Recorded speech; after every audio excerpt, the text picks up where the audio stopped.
All right, welcome everyone to Fans Talk TNA. This is episode number 5, which was recorded on November 25th, 2014. Fans Talk TNA is a short conversation about what happened this week in TNA, as well as what we can look forward to, and you can get it exclusively on TNAMecca.com.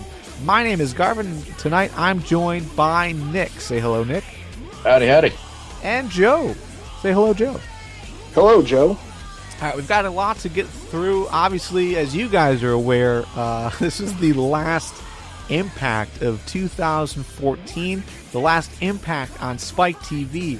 The news broke last week on Wednesday that TNA signed a new TV deal with Destination America. So, obviously what we normally do here is we talk about what happened this week and what to look forward to next week. But there is no next week. We're going to have about a 6 to 8 week break before there's new programming for TNA. That's the estimation.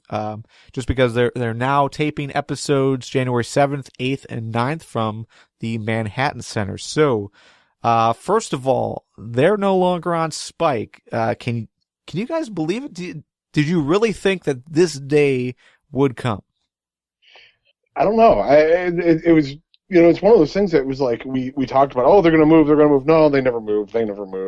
Oh, they're talking to other networks. They never moved. And then all of a sudden, boom, they moved. And the fact that they held it off for so long, I didn't think it was going to happen, but it happened. I'm still in a bit of shock. Hashtag it happened. Yeah, I just hoped and I prayed for so long for this day to come, and it just seemed like it would never happen, like Joe said. But yeah, this is a real thing now.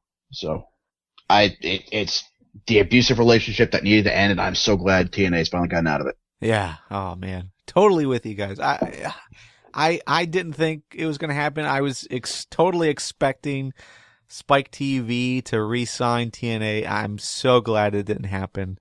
Yeah, there's a lot to get excited about. We can totally talk about we can totally talk about like what happened this week to be excited about. Obviously we've got a new X Division champion, we've got a new Knockouts champion in Taryn Terrell, and obviously MVP is out on the loose. What are you most looking forward to as we head into 2015, Nick? I'm really excited about where they're going to go with the Revolution. They brought Abyss in, which I guess it opens up new possibilities. Not somebody I would have guessed, but they've also got Mahabali Shera wanting to join on Manic's insistence. And the fact that they're playing coy with him kind of interests me, because I imagine that'll make Shera pursue it harder and be more enthusiastic about it, more ruthless. And I'm just excited at the prospect of finally seeing him in the ring, because I imagine he's going to have a strong amateur background, just given the fact that India really has a strong wrestling tradition. Not so much pro wrestling, but like Olympic wrestling, Greco-Roman wrestling, except Indian. So that'll definitely be very interesting to see. What about you, Joe? Greco-Indian wrestling? Hey, it happened. Alexander the Great went to India one time, and he totally invented that shit. Hashtag it happened. Looking, at 2014, I think one of the coolest things to come out of it was, I guess, the attempts at redefining the X Division. I don't feel I got the full effect. Maybe that had to do with Samoa Joe's injury, but I'm looking forward to seeing what can come out of what they can do with the X Division at this point. We always know they're going to have high spots, and it's going to be, it's going to be that cruiserweight type guy, but that's going to make up the bulk of the division.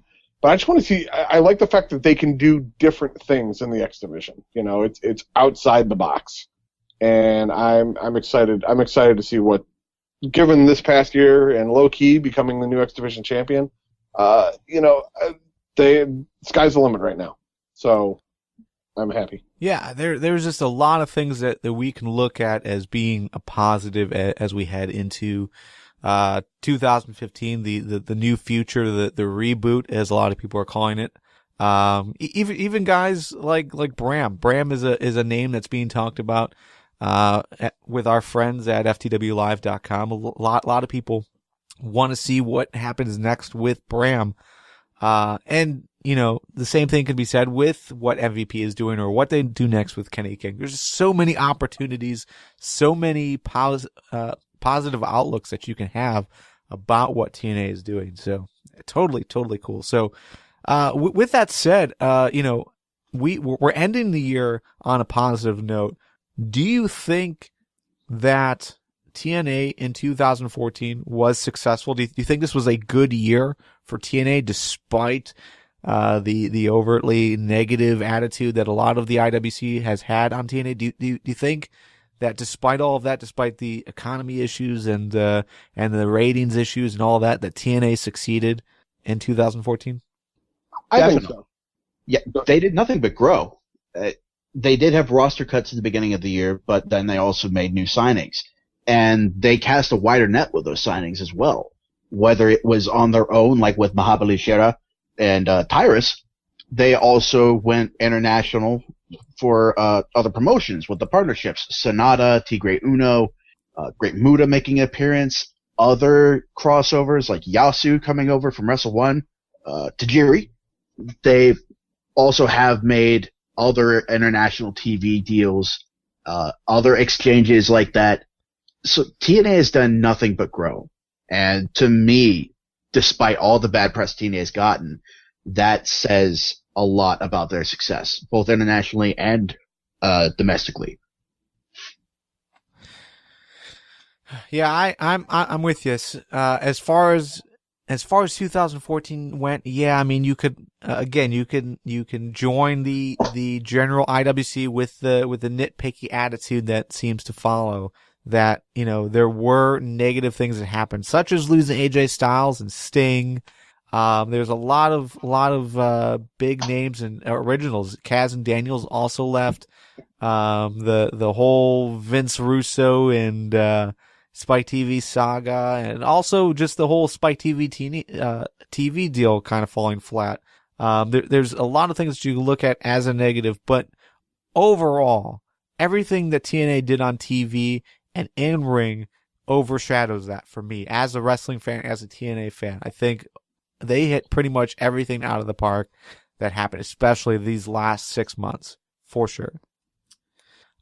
So yeah, this is Thanksgiving season for a lot of us in the U.S. and in Canada, of course. So on TNAMecca.com, we posed the question of what you guys were thankful for. We're going to share our thoughts in just a second, but overall, the count of Incognito throughout the that he's thankful for the return of the six-sided ring, the renewed focus for in-ring competition, the title reigns of EY, Lashley, and Rude, and obviously the return of Low Key, signing of the Wolves, all that stuff. Again, a lot of positives that you could take out of that.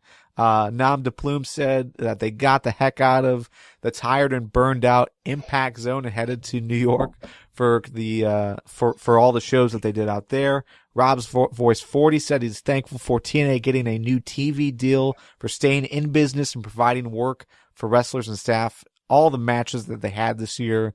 TNA fans all around the world for not losing faith in the company. Dave Metzler's 5-star rating on TNAMecca.com. He said, just all the shows, all the great shows that they've had, especially like we said, over the last couple, 3 to 6 months that they've had have been fantastic. The P1 on TNAMecca.com said he's thankful for TNA bringing him back to wrestling. His schedule was messed up. He was also watching WWE, and WWE was causing him to lose interest. Other shows were causing him to lose interest. And, if TNA didn't produce the way that they did, especially this summer, he would have quit wrestling. So he's thankful that TNA didn't let him do that and, provided great stuff. So, Nick, what are you thankful for as far as from TNA this year? From TNA, I think I have to be thankful for Magnus holding the world title. And true, he did win it back last year, but The majority of his reign was this year, and I think he did some pretty good stuff with it.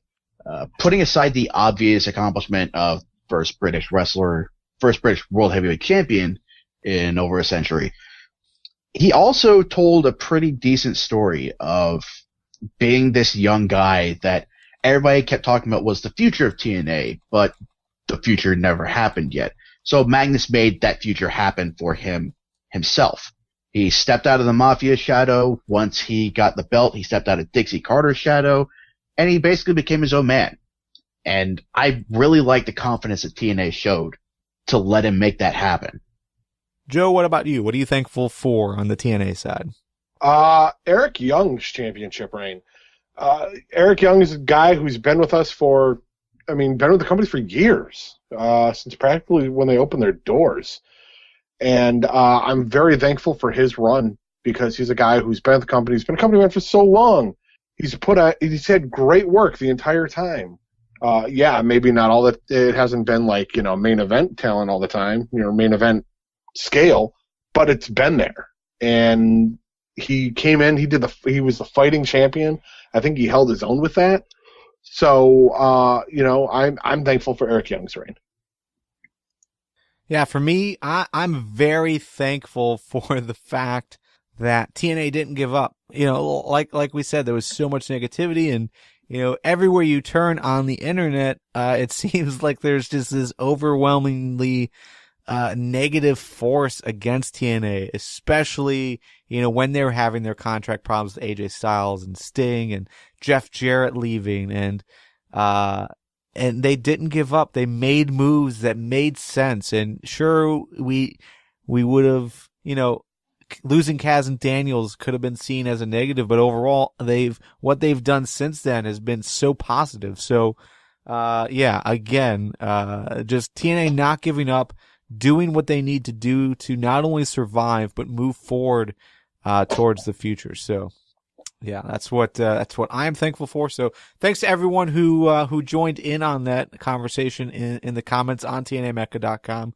On upcoming episodes of Fans Talk TNA, we're in a weird spot. We're not going to be talking about what happened this week on TNA. Obviously, there's no more new programming. So instead, we're going to be looking at the individual title races. So there's going to be about four upcoming episodes. It's going to be like the state of the Knockouts division, the state of the X division. We'll be posting some comments for you guys to respond to on TNAMecca.com, so you can get involved in that conversation and give your thoughts on where you think those title races are.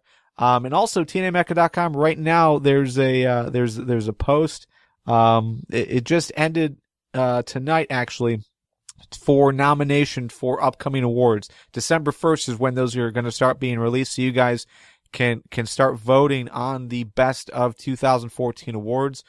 On upcoming editions, we're going to be talking about those awards and our thoughts on each of them.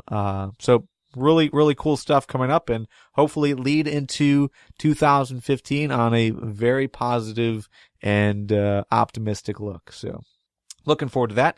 But that's all the time we have for this conversation. We'll be reading and responding to your comments on YouTube and TNAMecca.com. So if there's a topic that you want us to talk about, especially right now since we've got this weird programming break, just let us know. And make sure to visit TNAMecca.com today if you aren't already, and join the Impact Live chat right here. Again, there are still programs happening for TNA on Spike TV as well as their YouTube channel. So if you're watching, definitely leave your thoughts here. Once again, this is Fans Talk TNA. Has been brought to you by TNA Mecca and the Fans Talk Wrestling Podcast at ftwpodcast.com. For Nick, Joe, this is Garvin saying goodbye. We'll see you again first thing next Wednesday here on TNAMecca.com. See you next week.